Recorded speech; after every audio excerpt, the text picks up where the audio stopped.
मुख्यमंत्री आवास पर चल रही है हाई लेवल बैठक।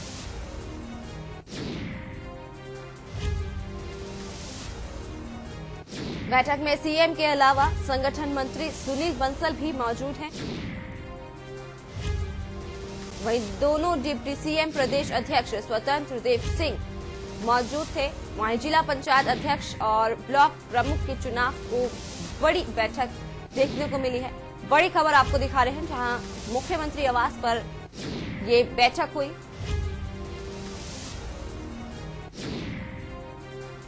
वहीं दोनों डिप्टी सीएम प्रदेश अध्यक्ष स्वतंत्र देव सिंह भी इस बैठक में मौजूद रहे। कई निर्णय लिए गए इस बैठक में। बड़ी खबर लखनऊ से, जहां मुख्यमंत्री आवास पर ये बैठक हुई। बैठक में सीएम के अलावा संगठन मंत्री सुनील भी मौजूद रहे, साथ ही साथ डिप्टी सीएम प्रदेश अध्यक्ष भी मौजूद रहे। वहीं कई अन्य अधिकारी भी मौजूद रहे इस बैठक में।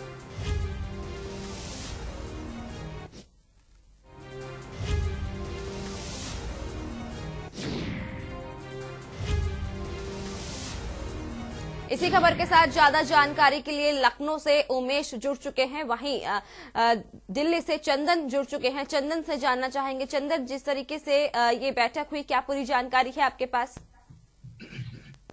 जी, मैं आपको बता दूं कि जिस तरीके से ये मतलब बैठक स्टार्ट हुई है और सारे लोगों को वहां बुलाया गया है। दोनों डिप्टी सीएम और उत्तर प्रदेश के जो प्रदेश अध्यक्ष हैं भाजपा के, वो हैं, और संगठन मंत्री हैं, तमाम जो इस प्रकार के लोग हैं। समीक्षा बैठक कह सकते हैं इसको। समीक्षा बैठक इसलिए भी कह सकते हैं कि जो पंचायत इलेक्शन में जो रिजल्ट आया है उस पर बातचीत हो रही है, और आने वाले चुनाव में जो 2022 में विधानसभा, उत्तर प्रदेश विधानसभा का जो इलेक्शन है, उसके लिए भी कह सकते हैं आज से जो बैठकों का दौर स्टार्ट हो गया है। क्योंकि कहीं ना कहीं इस कोरोना काल में जितने भी बीजेपी के जो बड़े बड़े लोग उत्तर प्रदेश में जिनकी मृत्यु हुई है, उनके परिवारजनों को क्या कहना है, उनके जो सपोर्टर्स है उनको वापस कैसे लाना है। साथ ही साथ किसान आंदोलन जो सबसे बड़ा इशू है, किसान आंदोलन की वजह से उन्होंने रिजल्ट देखा है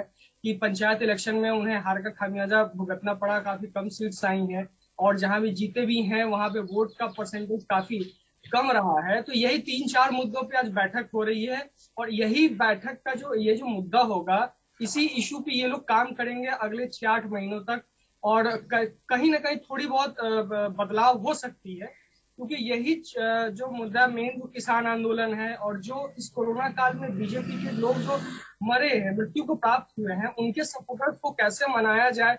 क्योंकि कहीं ना कहीं उन्हें ऐसा लगता है, उनके सपोर्टर्स को ऐसा लग रहा है कि सरकार की कमी की वजह से हमारे जो नेताओं की मृत्यु हुई है।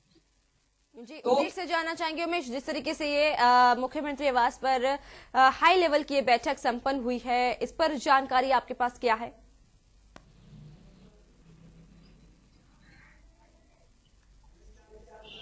जी उमेश, क्या आप हमें सुन पा रहे हैं? जी उमेश, जिस तरीके से ये मुख्यमंत्री आवास पर हाई लेवल बैठक संपन्न हुई है, क्या जानकारी है आपके पास? देखिए, उत्तर प्रदेश के मुख्यमंत्री योगी आदित्यनाथ और संगठन के जो हैं मेन जिम्मेदारी जिनके ऊपर रहती है, सुनील बंसल प्रदेश अध्यक्ष, स्वतंत्र देव सिंह, तमाम यानी पार्टी के जो संगठन नेता हैं और जो डिप्टी सीएम हैं, वो लोग मौजूद होकर, यानी दोनों डिप्टी सीएम प्रदेश अध्यक्ष संगठन के सुनील बंसल जी। तो ऐसे में ये माना जा रहा है कि संगठन ढांचे को किस तरह से मजबूत किया जाए। जिस तरह से विगत दिनों जो पंचायत चुनाव के परिणाम आए वो काफी निराशाजनक है बीजेपी के लिए। जिस तरह से एक तरफ जो किसान आंदोलन है उसका भी असर ये माना जा रहा है कि जो ग्रामीण स्तर के लोग हैं, जो रिजल्ट आया है प्रधानी का, उसमें आप देखिए जिस तरह से बीजेपी को काफी निराशा की बात है। और यही वजह है कि शायद बीजेपी को लगता है कि जो जिला पंचायत अध्यक्ष हैं, जो जिला पंचायत सदस्य उनके जीत के आए हैं, कहाँ पे बीजेपी कैसे क्या कुछ रणनीति के तहत जिला पंचायत अध्यक्ष को जितवा पाती है। हालांकि सबको भी लेकर बैठक हुई है, और फिर बैठकों का अब दौर जारी है, क्योंकि ढांचे को अगर सही करना है तो बैठक होगा और आपस में समन्वय स्थापित करना होगा सारे सरकार को, संगठन को, नेता को। तो तमाम चीजें ये आप समझ सकते हैं कि जी हो रही है। इसके लब्बो-लुआब यही है कि जो आगामी चुनाव है वो जो परिणाम है, संगठन में मजबूती आए और कैसे क्या कुछ नए चेहरों को भी जगह मिलने की बात सामने आ रही है। और वहीं पे उत्तर प्रदेश सरकार ने जो कोरोना संक्रमण से जो बच्चे प्रदेश में उनके माता पिता की मृत्यु हुई है, यानी वो अकेले बच्चे हैं, तो ऐसे बच्चों के लिए, अनाथ बच्चों के लिए जो सरकार है वो पूरी तरह से खड़ी है।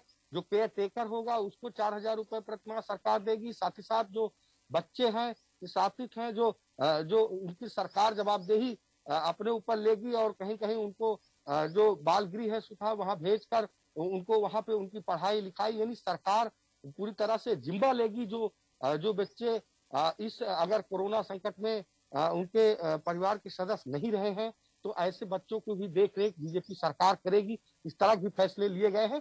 लेकिन ये जो बैठकें हो रही हैं, बैठकों का सबसे बड़ी वजह यही मानी जा रही कि जो संगठन है, संगठन ढांचे में कहीं न कहीं संगठन और सरकार के बीच जरूर कुछ तनाव था। उसी तनाव को कम करने के लिए जो संयुक्त रूप से बैठक हुई है, तो बैठक के कई मायने निकाले जा सकते हैं।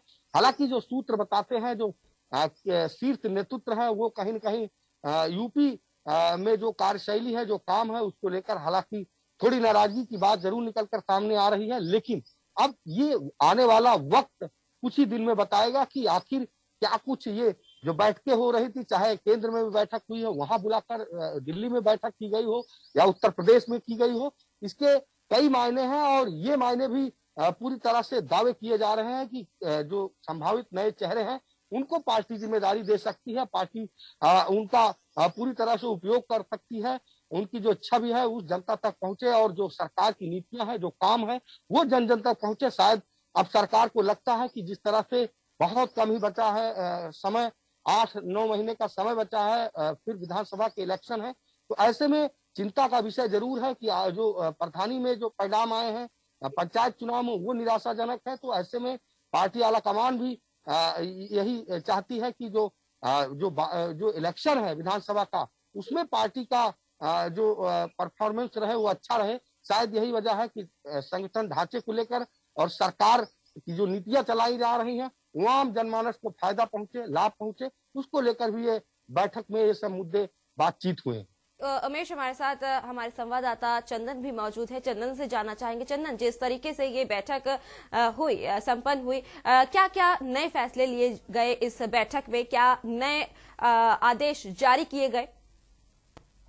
जी देखिए, अभी जो बैठक समाप्त हुआ है, आदेश की कॉपी अभी थोड़ी देर में सभी को दे दी जाएगी।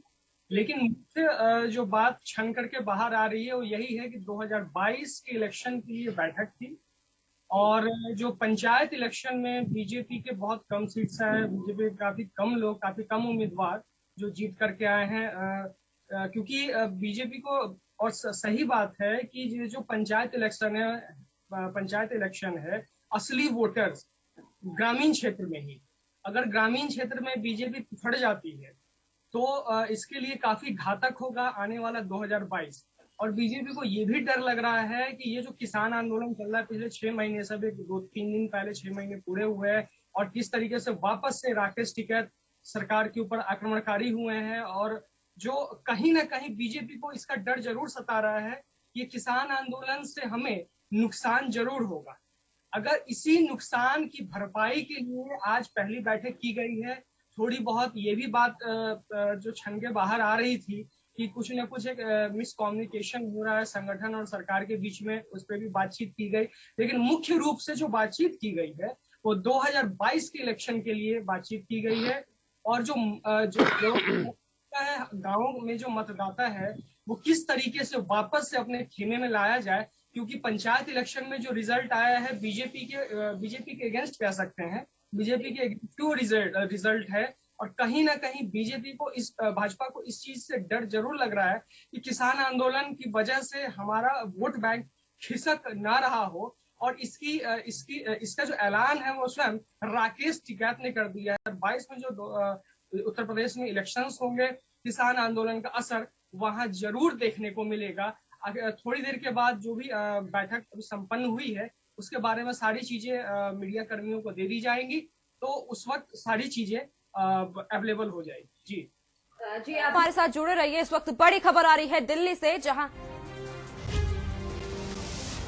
कैबिनेट विस्तार को लेकर मंथन, बड़ी खबर आपको दिखा रहे हैं, जहां 2022 विधानसभा चुनाव पर तैयारी पर मंथन, नड्डा और शाह के दौरों को लेकर मंथन, वहीं 2022 विधानसभा चुनाव पर तैयारी पर मंथन।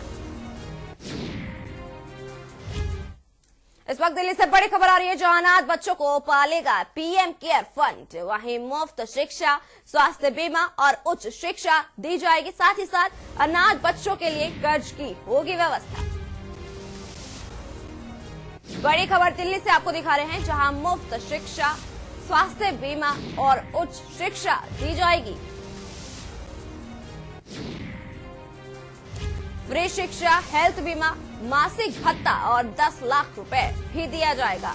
अनाथ हुए बच्चों की मदद करेगी मोदी सरकार।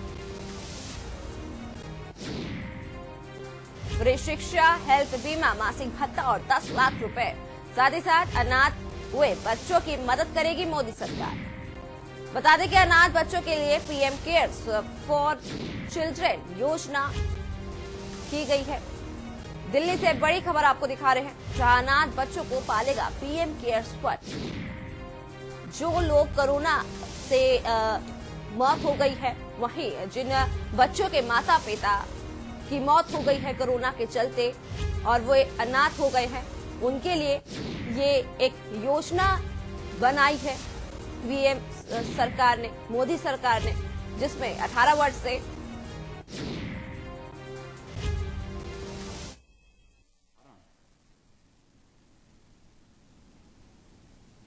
अनाथ हुए बच्चों के संरक्षण और उनकी देखभाल के लिए एक विशेष योजना को लागू करने का निर्णय लिया है। उत्तर प्रदेश मुख्यमंत्री बाल सेवा योजना के नाम पर यह योजना संचालित होगी। इसमें जिन बच्चों ने अपने माता पिता को अथवा लीगल गार्जियन को कोरोना महामारी के कारण खोया है, उन बच्चों के लिए यह योजना लागू होगी। इसमें गार्जियन या केयरटेकर से अनाथ होने वाले उन बच्चों की देखभाल के लिए राज्य सरकार ऐसे बच्चों को वयस्क होने तक, यानी जब तक वो बच्चे अपने पैरों पर खड़े होते हैं, तब तक ऐसे बच्चों की देखभाल के लिए 4,000 रुपये प्रति बच्चा, प्रति बालक या बालिका वित्तीय सहायता उपलब्ध कराएगी उनके गार्जियन को या उनके केयरटेकर को। तो ये अनाथ बच्चों के लिए पीएम केयर्स फॉर चिल्ड्रन योजना तैयार की गई है, जिसके तहत बच्चों को, अनाथ बच्चों को पीएम केयर फंड मिलेगा। बता दें कि मुफ्त शिक्षा, स्वास्थ्य बीमा और उच्च शिक्षा दी जाएगी। अनाथ बच्चों के लिए कर्ज की होगी व्यवस्था। जिस तरीके से कोरोना काल लगातार चल रहा है, उसी को देखते हुए ये अनाथ बच्चों के लिए योजना निकाली गई है। जो पेरेंट्स, माता पिता जो है वो कोरोना से मौत हो गई जिनकी, उन्हीं के जो अनाथ बच्चे हो गए हैं, उसी को देखते हुए ये अनाथ बच्चों के लिए मदद करने के लिए आगे आई मोदी सरकार।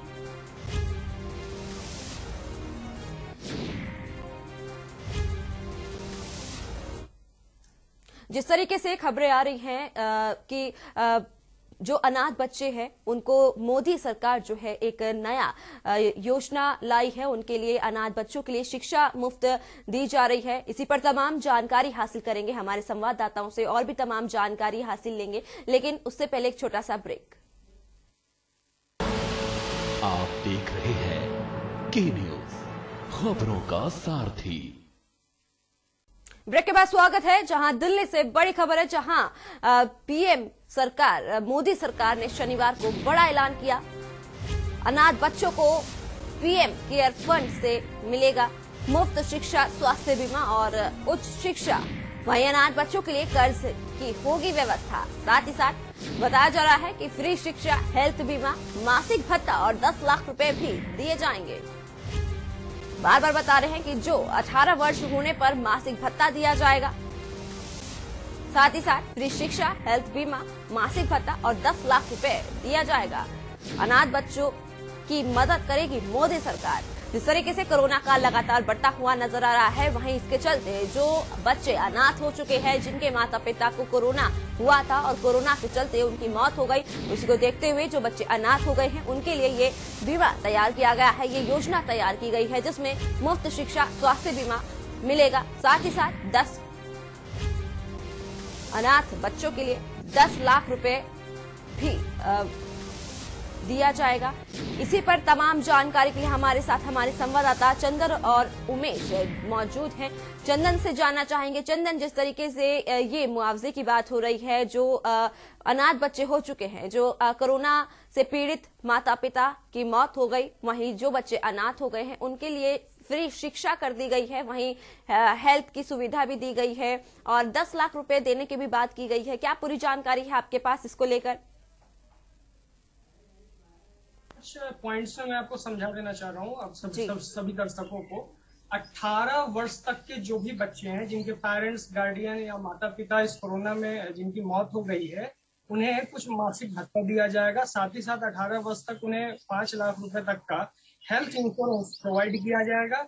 बात रही स्कूली शिक्षा की, स्कूली शिक्षा में प्रधानमंत्री नरेंद्र मोदी ने साफ कहा है कि केंद्रीय विद्यालय है, नवोदय विद्यालय, सैनिक विद्यालय, ऐसे जो भी तमाम सरकार द्वारा संचालित स्कूल से +2 लेवल तक, उसमें बच्चों की पढ़ाई मुफ्त में होगी, डायरेक्ट एडमिशन होंगे। एक प्रोसेस बना दिया जाएगा जिसके तहत एडमिशन होगा। लेकिन अगर कुछ बच्चे प्राइवेट स्कूल में भी अगर पढ़ना चाहते हैं तो उनका एडमिशन RTE के थ्रू वहां होगा, राइट टू एजुकेशन के थ्रू एडमिशन होगा, जिससे फी वहां का प्रशासन, स्कूल प्रशासन नहीं लेगा। उसका फी जो है जैसे RTE के माध्यम से जाता था, अब वो PM केयर फंड के माध्यम से जाएगा। साथ ही साथ कुछ पैसे FD अगर उनके बच्चे नाबालिग हैं, जिनके माता पिता की मौत कोरोना की वजह से, तो पैसे को FD में डाला जाएगा और 23 उम्र होने पर उसे 10 लाख रुपए बच्चों को दिया जाएगा, बराबर डिस्ट्रीब्यूट करके। अगर एक बच्चा है तो 10 लाख, अगर 2-3 बच्चे हैं उनको तो बराबर डिस्ट्रीब्यूट करके दे दिया जाएगा। ये और साहब प्रधानमंत्री नरेंद्र मोदी, बच्चे हैं हमारे देश के भविष्य हैं और आज वक्त है सरकार को उनको संवारने का। कोई भी सरकार अगर आज रहती तो यही कार्य करती जो काम हम आज कर रहे हैं। तो जो चीजें हैं, जहां तक यथासंभव प्रयास होगा हम करेंगे। जो भी बच्चे इस दुख में हैं, इस समस्या में हैं, भरोसा करें, सरकार पे भरोसा करें, सरकार उन्हें फ्री नहीं रहने देगी। जी चंदन, जिस तरीके से अब ये खबर है कि फ्री शिक्षा दी जाएगी, हेल्थ बीमा का भी जिक्र है कि मोदी सरकार जो है हेल्थ बीमा भी देगी। चंदन, आपसे जानकारी लेंगे, उमेश से पहले जानकारी ले लेते हैं। उमेश, जिस तरीके से हेल्थ बीमा की भी बात की गई है, क्या पूरी जानकारी है इसको लेकर कि जिस तरीके से शिक्षा तो दी जा रही है, हेल्थ बीमा के लिए भी कहा गया है, उस पर क्या कुछ देगी सरकार? कि सरकार शिक्षा से लेके और आर्थिक मदद, तीनों चीजें सरकार ऐसे जो कोरोना संक्रमण में जो इनके माता पिता की मौत हुई है, अनाथ बच्चों के लिए ये केंद्र सरकार का ये बड़ा फैसला है। और इसमें सिर्फ स्वास्थ्य नहीं है, शिक्षा है, स्वास्थ्य है, आर्थिक मदद है, यानी पूरी परवरिश केंद्र की सरकार करेगी। और कहीं न कहीं उन्होंने जो आप देखिए कि जिस तरह से तमाम अनाथ बच्चे, इस तरह की सूचना आई कि उनके माता पिता ही नहीं रहे, घर में सारे सदस्य कोरोना संक्रमित हुए और उनकी मौत हुई, तो ऐसे बच्चों के लिए सरकार एक बहुत अच्छी पहल की है। और कहीं न कहीं सरकार का ये दायित्व भी था कि ऐसे अनाथ बच्चों के लिए, उनके लिए शिक्षा, स्वास्थ्य, आर्थिक मदद, यानी कुछ भी ऐसा नहीं है जो केंद्र की सरकार ने ऐसे अनाथ बच्चों के लिए इस पैकेज में न दिए हों। तो सारी चीजें हैं। जी उमेश, वक्त की कमी से आपका शुक्रिया इस पूरी जानकारी के लिए। चंदन, आपका भी इस पूरी जानकारी के लिए बहुत बहुत शुक्रिया। और जिस तरीके से लगातार अब मोदी सरकार अनाथ बच्चों के लिए PM केयर फंड की तैयारी में है। मुफ्त शिक्षा, स्वास्थ्य बीमा और उच्च शिक्षा दिया जाएगा। अनाथ बच्चों के लिए कर्ज की व्यवस्था भी होगी। साथ ही साथ फ्री शिक्षा